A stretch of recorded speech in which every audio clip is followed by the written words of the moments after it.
Welcome to Creepy Life Podcast, the podcast for everything creepy. I'm Thomas. I'm Sparky.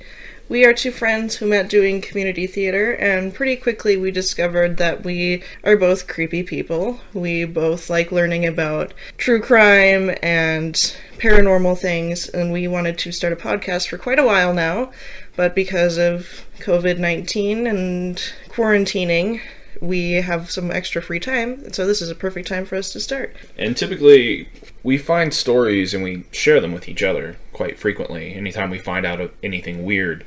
So we thought, why don't we share that with everyone else? So what we're doing is we're going to alternate each week. I'll take the odd number episodes and Sparky will take the even number. One topic a week.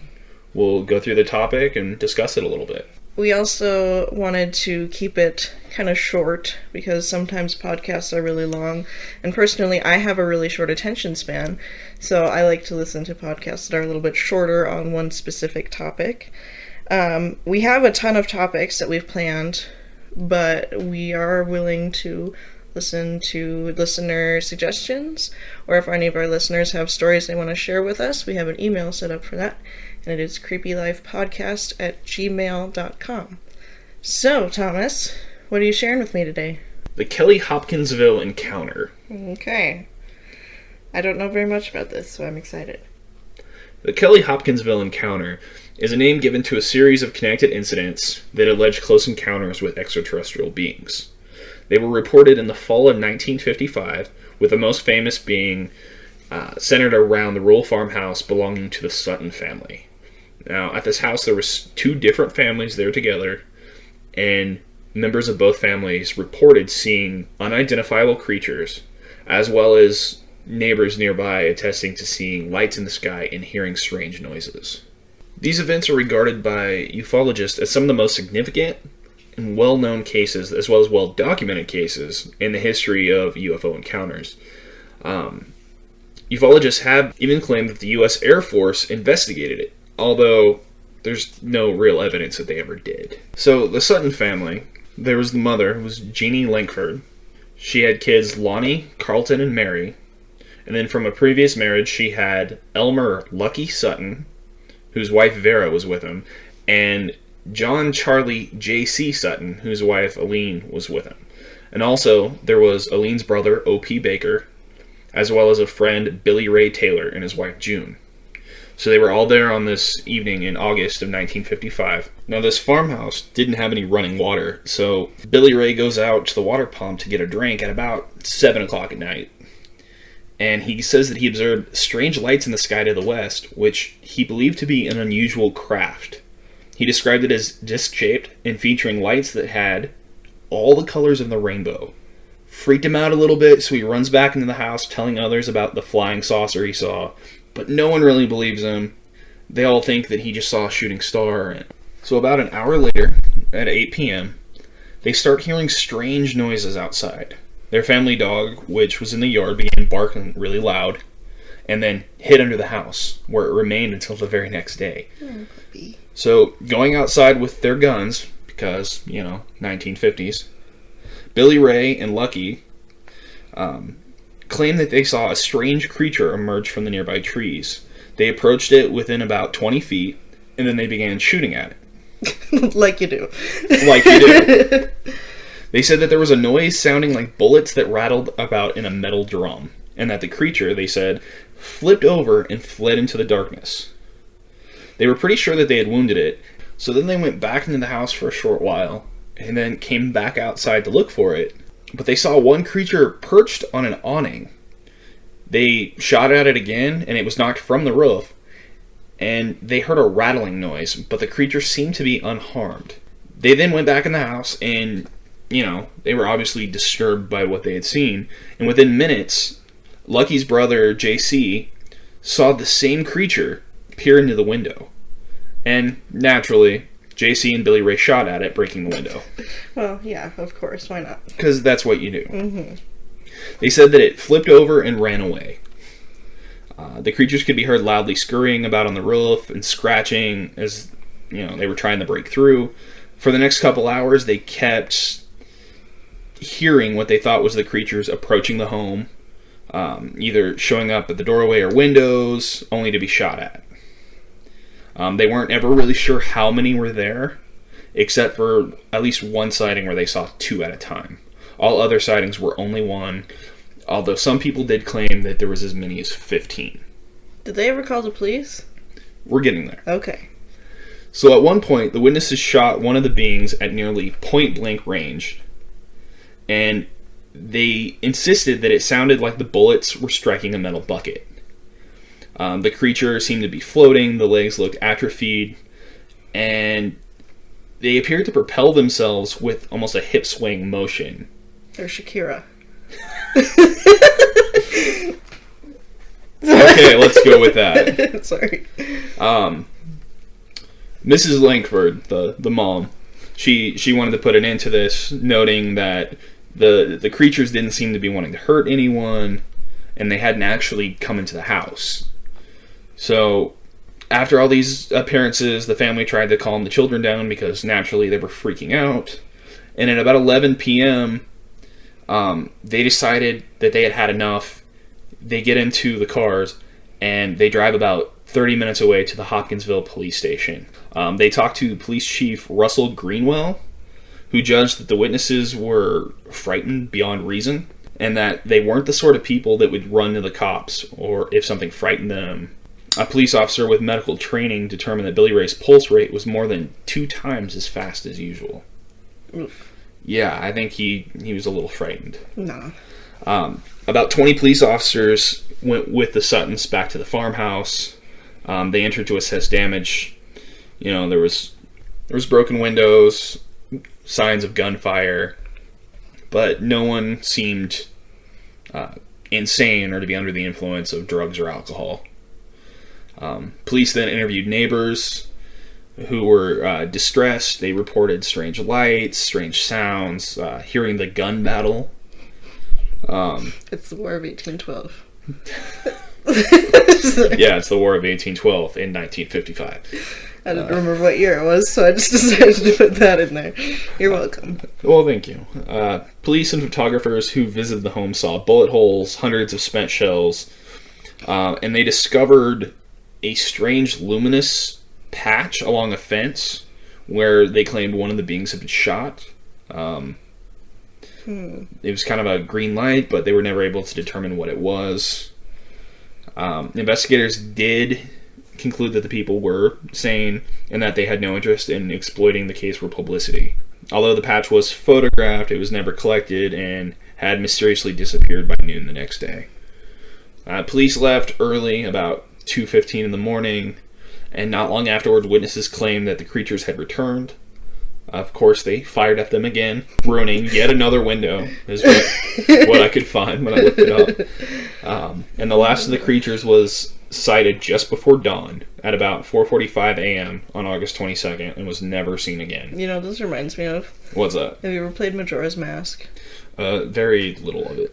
There's a mission where you go to a ranch and you have to protect the cows from being abducted by aliens, only at nighttime.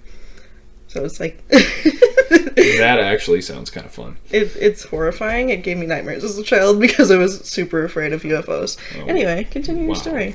So after this happened, it got lots of publicity within just hours of it being reported. It went to newspapers, and then public opinion started viewing it as a hoax. Even members of the police department were skeptical of the story, believing that possibly moonshine was involved. Again, it was the 50s. Where was this again? Kentucky. Oh, yeah, and that makes sense. Yeah. The farm did become a tourist attraction for a short time, which upset the family, who didn't want people there. They weren't trying to make a buck off of it, it seems. They were just, we saw something, it scared us, we're not sure what to do. It got to the point where they refused all visitors and refused to even talk about what happened. To this date, family members who witnessed the event rarely will talk to reporters or researchers. In about 2002, Lucky's daughter, Geraldine Hawkins, stated that it was a serious thing to him. It happened to him. He said it happened to him. He said it wasn't funny, It was an experience he said he would never forget. It was still fresh in his mind the day he died. It was fresh in his mind like it happened yesterday. He never cracked a smile when he told me the story because it happened to him, and there wasn't nothing funny about it. He got pale, and you could see in his eyes he was scared to death. Yeah, I don't blame him. Yeah, if I saw something like that, I'd be scared. I would probably, hide in a closet and cry for the rest of my life. Yeah, I can't say I blame you. Skeptics have often said that it was the effects of excitement and misidentification. A lot of people have suggested that it was just owls, like great horned owls. Why are owls always the go-to for aliens? Probably because their eyes glow and they're nocturnal. And so do cats. Yeah, but... And cats fly, obviously. Oh, yeah, cats totally fly. Sorry. And they also can get really aggressive when you get too close to their nests. A lot of people have looked at meteor sightings, to Billy Ray claiming that he saw a bright light in the sky. There's just a lot of things that could have happened. It could have been meteors, it could have been owls. There's not a lot of hard evidence. They weren't able to, other than spent casings. Yeah, but that's all human-made, so that's not... you can't prove anything with that, other than that they were shooting at something. Or nothing. That is true. However, it did enter popular culture quite a bit. The Kelly community now celebrates an anniversary of the event on the third weekend of every August, which is called the Kelly Little Green Men Days. Also, the Pokemon Sableye? Yeah, Sableye. Introduced in Ruby and Sapphire is based on the goblins. Ooh, that's a pretty one. In the game, they are animated with a swaying, waiting motion based on the creature's reported gait. In the Pathfinder role-playing game, Hopkins, our type of gremlin, is based on the goblins, based upon the goblins described in the encounter. Cool. And also, the Kellyville Hopkins encounter was the basis for the Annoyance Theater's musical It Came From Kentucky, and the sighting supposedly also inspired the movie E.T. Really? I had heard that before, but interesting. No confirmation. Well, in E.T., though, they didn't shoot out all the windows. They didn't shoot out the windows. It wasn't very true to life. Oh, a little goblin-like creature that shows up, though. Yeah. Kind of waddles back and forth. He's a penguin. I remember I watched E.T. way too much as a kid. Me too. So that is basically all I have for the Kelly Hopkinsville encounter. Very interesting. I do not think that I would want to experience that. I think my reaction probably wouldn't have been to shoot them. No. Because if you shoot things and it doesn't kill them, they tend to get angry. Yeah, that's kind of what I was thinking. It didn't seem like they tried very hard to figure out what it was before they started shooting. No. I don't know what that is. Bang, bang. One thing I do remember is there was a theory that I heard. I'm thinking it might have been on another podcast. Someone was talking about, an expert had proposed that maybe it was a monkey that was painted silver. Is that a common thing? I had never heard of it. I thought that theory was complete whack. But it definitely, I hadn't heard of anything outside of Hollywood, painting animals to look like aliens. But didn't you say something about carnival workers? Oh, yeah. Some of them actually were carnival. I believe Lucky and Charlie, or JC, were carnival workers. So that is kind of why a lot of people didn't really believe their story. That's nice. Yeah, I thought I had that in my notes, but obviously I left that out. Oh, wow. Yeah, that's unfortunate that certain occupations they won't believe as much as other people just because they're in entertainment or whatever. Yeah. But, definitely, I'm going to say that they did see something. I mean, the fact that they got hesitant to talk to people about it, their stories stayed the same up until death. I mean, that's something. That's true. I don't know. They also could just have been... I know it said that they didn't want publicity necessarily, but that could have been part of it. It's hard to say when there's no proof at all. But that the neighbors saw other things is interesting, I think. It definitely They saw those lights. So, where did you get your information, sir?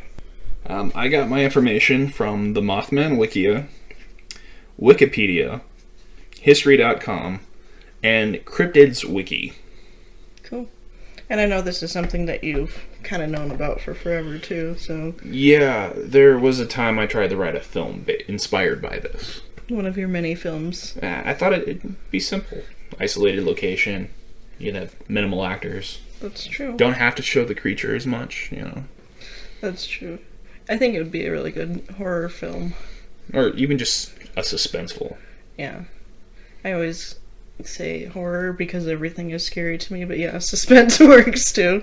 That works. So, thank you for listening. If you want to get in touch with us, you have comments on this, you have suggestions for topics, or you want to share a story with us, again, our email is creepylifepodcast@gmail.com. All right. Cool. Thanks for listening. Stay creepy.